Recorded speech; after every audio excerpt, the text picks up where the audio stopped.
নমস্কার, জিকে বিকেএমের চ্যানেলে আপনাদের সবাইকে সুস্বাগতম। বন্ধুরা, তুলসী পাতা ভগবান শ্রীকৃষ্ণের চরণে অর্পণ করলে কি হয়? আমরা প্রায় সব হিন্দুরাই বাড়িতে তুলসী গাছ লাগিয়ে থাকি এবং আমরা অনেকেই তুলসী গাছকে ভগবান হিসাবেও পুজো করে থাকি। এই তুলসী পাতা পুজো অর্চনাতেও লেগে থাকে। আজকের ভিডিওতে ভগবান শ্রীহরি বিষ্ণু এবং তার দুই পার্ষদ পূর্ণশীল ও সুশীল এই দুজনার কথোপকথনের মাধ্যমে আমরা একটি সুন্দর কাহিনী জানতে চলেছি, যার মাধ্যমে আমরা যে তুলসী পাতা ভগবান শ্রীকৃষ্ণের চরণে অর্পণ করলে কি হয়। তাই আপনি যদি একবার হলেও ভগবান শ্রীকৃষ্ণের চরণে তুলসী পাতা অর্পণ করে থাকেন, তাহলে আজকের ভিডিওটি আপনার জন্য। একবার শ্রীহরির দুই পার্ষদ পূর্ণশীল ও সুশীল ভগবান শ্রীহরি বিষ্ণুকে জিজ্ঞাসা করলেন, আমরা আপনার অনেক ভক্তকে দিব্য বিহারে বসিয়ে বৈকুণ্ঠে নিয়ে এসেছি এবং সমস্ত প্রকার ভোগ তারা আপনার জন্য অর্পণ করে। এই কারণে তারা সকলে মৃত্যুর পরে বৈকুণ্ঠলোক প্রাপ্ত করে। কিন্তু হে প্রভু, আমাদের মনে একটি প্রশ্ন আছে। তখন ভগবান শ্রীকৃষ্ণ হাসতে হাসতে বললেন, তোমাদের মনে কি প্রশ্ন আছে আমাকে বলো। তোমাদের সকল প্রশ্নের সমাধান করা আমার কর্তব্য। তখন পার্ষদরা বলতে লাগলো, হে প্রভু, আজ দিব্য বিমানে করে আমরা নিয়ে এসেছি এক ব্রাহ্মণকে, কিন্তু হে প্রভু, সেই ব্রাহ্মণ তো আপনার কখনো বিধিপূর্বক পুজো করেনি, কখনো একাদশী পালন করেনি। তাহলে ওই ব্রাহ্মণ এমন কোন পূর্ণ করেছে যার জন্য তাকে আপনি এই বৈকুণ্ঠ লোকে জায়গা দিলেন? এমন কোন কার্য করেছেন যার জন্য তিনি বৈকুণ্ঠ লোক প্রাপ্ত করল? হে প্রভু, আমরা ওই ব্রাহ্মণের মহান পূর্ণ সম্পর্কে জানতে চাই। তখন শ্রীকৃষ্ণ বললেন, হে আমার প্রিয় পার্ষদরা, তোমরা উত্তম প্রশ্নই করেছ। ওই ব্রাহ্মণ বৈকুণ্ঠ লোক প্রাপ্ত করারই ছিল। এরই কারণে আমি তোমাদের ওই ব্রাহ্মণকে বৈকুণ্ঠ লোকে আনার আজ্ঞা দিয়েছিলাম। তোমাদের উত্তর দেওয়ার জন্য ওই ব্রাহ্মণের আমি তোমাদের কিছু কথা শোনাতে চাই। এই কথার মাধ্যমে তোমরা তোমাদের সমস্ত প্রশ্নের উত্তর পেয়ে যাবে। তাই তোমরা এই কথা ধ্যানপূর্বক শোনো।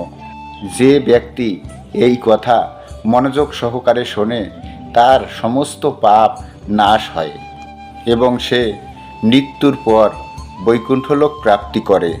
পার্ষদরা বললেন, হে প্রভু, আমরা অত্যন্ত ভাগ্যশালী যে আপনার মুখ থেকে এই পবিত্র কথা শ্রবণ করার জন্য আপনার কৃপা লাভ করেছি। আপনি কৃপা করে আমাদের এই পবিত্র কথা শোনান।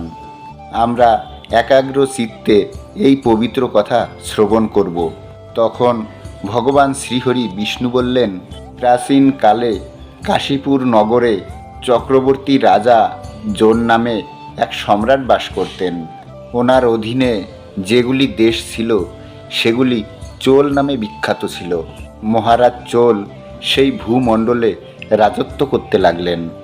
তার অধীনে সমস্ত প্রজারাই সুখপূর্বক বাস করতেন। মহারাজ চোল অনেক যজ্ঞ সম্পূর্ণ করেছিলেন, যার কোনো বর্ণনা হয় না। তিনি তাম্রপল্লী নদীর পাশে অনেক আশ্রম এবং কুটির নির্মাণ করেছিলেন। ঋষি মুনিদের জন্য যজ্ঞ ও অন্যান্য ধার্মিক ব্যক্তিদের জন্য ধর্মের কথা আলোচনা করার জন্য স্থান বানিয়ে দিয়েছিলেন। এরপর মহারাজ চোল অনন্ত স্বয়ং নামে নগরে গেলেন। ভগবান শ্রীহরির সেখানে এক অত্যন্ত সুন্দর মন্দির ছিল। সেই মন্দিরে ভগবান শ্রী বিষ্ণুর অত্যন্ত সুন্দর একটি মূর্তি ছিল। মহারাজা চোল শ্রী বিষ্ণুর অত্যন্ত সেবা করলেন। তিনি রত্ন দ্বারা ভূষিত সেই সামগ্রী ওই মন্দিরে দান করলেন। এছাড়া তিনি অনেক প্রকার সুগন্ধি ফুল দিয়ে ভগবানের পূজা অর্চনা করলেন। এরপর তিনি ভগবান শ্রী বিষ্ণুর মূর্তিতে ষষ্ঠাঙ্গে প্রণাম করলেন এবং সেখানে ধ্যানে বসে ধ্যান করতে লাগলেন। কিছুক্ষণ পর সেই মন্দিরে একজন ব্রাহ্মণ এসেছিলেন, যে ওই নগরেরই বাসিন্দা ছিল। ওনার হাতে পুজোর সামগ্রী ওই একটি তুলসীর ডাল ছিল। ওনার নাম ছিল বিষ্ণু দাস। ওই ব্রাহ্মণ মন্দির দর্শন করে তার সামনে পৌঁছালো এবং সে ভগবান শ্রীহরির চরণে তুলসী ডাল এবং তুলসী মঞ্জরি রাখল। মহারাজ চোল প্রথমে যে সোনা মণি মাণিক্য দিয়ে ভগবানের চরণে অর্পণ করছিল তা তুলসী ডাল ও তুলসী মঞ্জরিতে ঢেকে গেল। এমনটা দেখে মহারাজ চোল অত্যন্ত রাগান্বিত হয়ে গেলেন আর বলতে লাগলেন, আরে ব্রাহ্মণ, আমি কিছুক্ষণ আগে ভগবান শ্রী বিষ্ণুর পুজো করেছি, আর তুই এই মূর্তির মধ্যে গাছের পাতা রেখে সেগুলি নষ্ট করে দিচ্ছিস। আমার তো তোকে দেখে মূর্খ মনে হচ্ছে। সোনা মণি মাণিক্য আভয়ে কত সুন্দর দেখাচ্ছিল, আর তুই ওর উপরে পাতা রেখে তার শোভা নষ্ট করেছিস। তুই ব্রাহ্মণ হয়েও এতটাও জানিস না যে ভগবান শ্রীবিষ্ণুর পূজা কিভাবে করতে হয়। তখন সেই ব্রাহ্মণ বলতে লাগলেন, মহারাজ, আপনি ওইগুলো সম্পর্কে কিছুই জানেন না। আমার মনে হয় আপনার ধন সম্পত্তির জন্য অহংকার হয়ে গেছে। এরই কারণে তুলসীর পাতাকে সামান্য গাছের পাতা বলছেন। তখন মহারাজ বললেন, হে ব্রাহ্মণ, তুই কিসের ভিত্তিতে এত বড় বড় কথা বলছিস? মনে হয় তোর নিজের ভক্তির উপর অনেক অহংকার হয়ে গেছে। যদি ভগবান তোর ভক্তিতে প্রসন্ন হতেন তাহলে তুই তো এত দরিদ্রই থাকতিস না। আমার মনে হয় তুমি ভগবানকে প্রসন্ন করার জন্য কখনো যজ্ঞ বা দান ধ্যান করনি। এরই কারণে তুমি এত দরিদ্র হয়ে গেছো। ভগবান বিষ্ণুর কৃপাতেই আমি কাশীপুরের সম্রাট হয়েছি। এরই কারণে আমার কাছে এত ঐশ্বর্য রয়েছে। যদি তোমার ভক্তির উপর এতই বিশ্বাস থাকে তাহলে আজকেই ফসলা হয়ে যাক। এই বলে মহারাজ বলতে লাগলেন, হে উপস্থিত সকল ভক্তগণ, সবাই কান খুলে শুনে নিন। আজ এই মন্দিরে আমার এবং এই দরিদ্র ব্রাহ্মণের মধ্যে কে আগে ভগবান শ্রী বিষ্ণুর দর্শন পায় সেটাই এখন দেখার বিষয়। এরপর মহারাজ আরও বললেন যে সর্বপ্রথম ভগবান বিষ্ণুর দর্শন পাবে তাকেই সর্বশ্রেষ্ঠ ভক্ত বলে ঘোষণা করা হবে। এতে সমস্ত লোকেরা জেনে যাবে যে কার মধ্যে কতটা ভক্তি আছে। এরপর মহারাজ ও ওই দরিদ্র ব্রাহ্মণ দুজনেই এই প্রস্তাব মেনে নিল এবং ব্রাহ্মণ নিজ বাড়িতে ফিরে গেল। এরপর মহারাজ চোলও তার রাজ্যে ফিরে গেলেন। এরপর মহারাজা চোল মহারিষি উদ্গমকে ডেকে আনেন এবং বড় যজ্ঞের নির্মাণ করলেন। এরপর সমস্ত ঋষিগণ ও ঋষি উদ্গমও সেই যজ্ঞের স্থানে আসলেন। তারা সকলে মিলে বৈষ্ণব যজ্ঞের আরম্ভ করলেন। মহারাজ অনেক ধন সম্পত্তির ও অর্থের খরচ করলেন, অনেক ভক্তদের ভোজন করালেন এবং অনেক দান ধর্ম করলেন। এদিকে ওই দরিদ্র ব্রাহ্মণ বিষ্ণু দাসও নিজের ঘরে ফিরে এলেন এবং ঘরে ঢুকে ভগবান বিষ্ণুর পূজা করতে লাগলেন। তার ঘরের সামনে অনেক তুলসী গাছ লাগানো ছিল। সে সেই তুলসী গাছগুলিকে প্রতিদিন সেবা করতেন। রোজ সকালে ঘুম থেকে উঠে স্নানাদি সম্পূর্ণ করে তুলসী গাছে জল দিতেন এবং বিভিন্নভাবে তুলসী গাছের সেবা করতেন। প্রতি বৃহস্পতিবার সে গাভীর কাঁচা দুধ তুলসী গাছে অর্পণ করতেন। উঠতে বসতে হাঁটতে চলতে তিনি ভগবান বিষ্ণুর নাম স্মরণ করতে লাগলেন। সেই ব্রাহ্মণ তার দুয়ারে আসা সমস্ত প্রাণীর মধ্যেই ভগবান বিষ্ণুকে দেখতে পেতে লাগলেন। এদিকে মহারাজ চোল নিজের বাড়িতে যজ্ঞের অনুষ্ঠান করতে লাগলেন এবং সেই দরিদ্র ব্রাহ্মণ তুলসী গাছে জল ও বিভিন্নভাবে সেবা ও ভগবান বিষ্ণুর নাম জপ করতে লাগলেন। এইভাবে বেশ কিছুদিন কেটে যাবার পর নিজের কাজকর্ম সেরে ভোজন নির্মাণ করতে লাগলেন এবং তুলসীকে জল অর্পণ করার জন্য ব্রাহ্মণ বাইরে চলে গেলেন এবং তিনি যখন বাড়ি ফিরে এলেন তখন তার ভোজনকে চুরি করে নিয়েছে। বিষ্ণু দাস দেখলেন তার ঘরের মধ্যে ভোজন নেই, যেটা তিনি কিছুক্ষণ আগেই ভোজন নির্মাণ করেছিলেন। কিন্তু তারপর সেদিন আর তিনি দ্বিতীয়বার ভোজন নির্মাণ করলেন না, কারণ সন্ধ্যাকালীন পুজো করার জন্য তার সময় হয়ে যাচ্ছিল। এর ফলে সে সেদিন ক্ষুধার্তই রয়ে গেলেন। দ্বিতীয় দিন তিনি আবার ভোজন নির্মাণ করলেন এবং তাতে তুলসী পাতা রেখে তুলসী গাছে জল দেবার জন্য বাইরে চলে গেলেন। এই দিনও কেউ তার ভোজন চুরি করে নিয়েছিল। বিষ্ণু দাস যখন ঘরে আসছিলেন তখন তিনি দেখলেন তার নির্মাণ করা ভোজন সেখানে নেই। তো বন্ধুরা, এইভাবে 7 দিন পর্যন্ত তার ভোজন চুরি হয়ে যাচ্ছিল। এই ঘটনায় বিষ্ণুদাস অত্যন্ত বিস্মিত হলেন এবং ভাবতে লাগলেন যে রোজ তার কে ভোজন চুরি করে নিয়ে যাচ্ছে। আমি ক্ষেত্র সন্ন্যাস নিয়ে এই বনে নিবাস করছি, এখন আমি এই গৃহ ত্যাগ করতে পারবো না।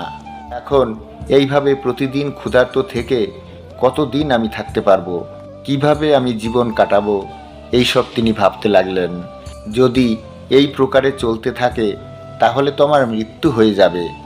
এবং তিনি ভাবলেন, আজকে স্বয়ং নিজে আমার বানানো ভোজন রক্ষা করব। আমি দেখতে চাই প্রতিদিন কে এসে আমার ভোজন চুরি করে নিয়ে যাচ্ছে।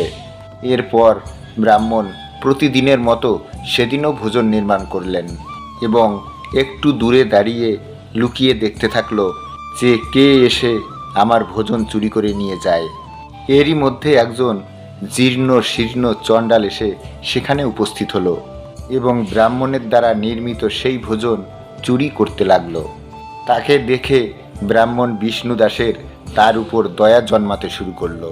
সেই চণ্ডালের শরীর ছিল অত্যন্ত জীর্ণ শীর্ণ, শরীরের চামড়া আর হাড় বলে যেন কিছুই ছিল না।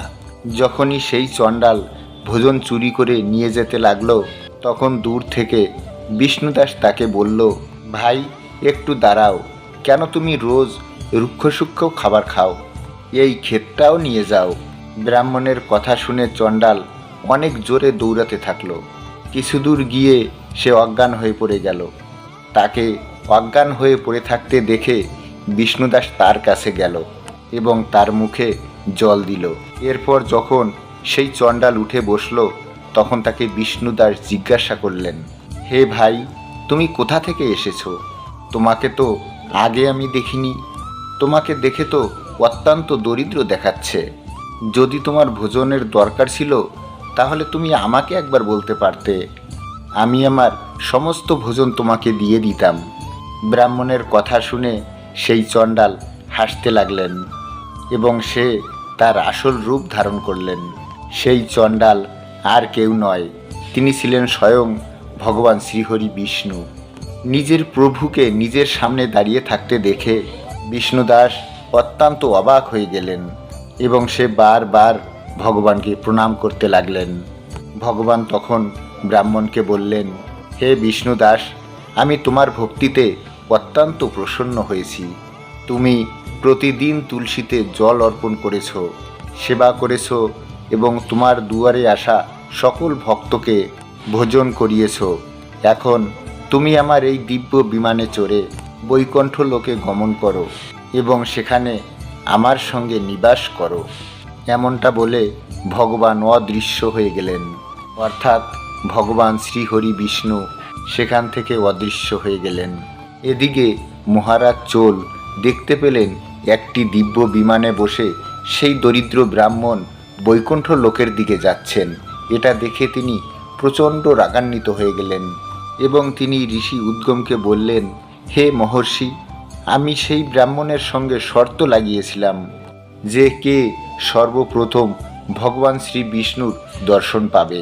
আমি এত বড় বড় যজ্ঞ করলাম, দান ধর্ম করলাম, কিন্তু সেই ব্রাহ্মণ কিছু না করেও দিব্য বিমানে বসে ভগবান বিষ্ণুর কাছে বৈকুণ্ঠ লোকে যাচ্ছেন। আমি এমন কোন কর্ম করিনি যাতে ভগবান বিষ্ণু আমার উপর প্রসন্ন হননি? আমি তো বিধিপূর্বক ভগবানের সেবা করেছি, যজ্ঞ করেছি, সমস্ত ব্রাহ্মণদের দান ধর্ম করেছি, কিন্তু এখনও তো ভগবান আমার উপর প্রসন্ন হলেন না।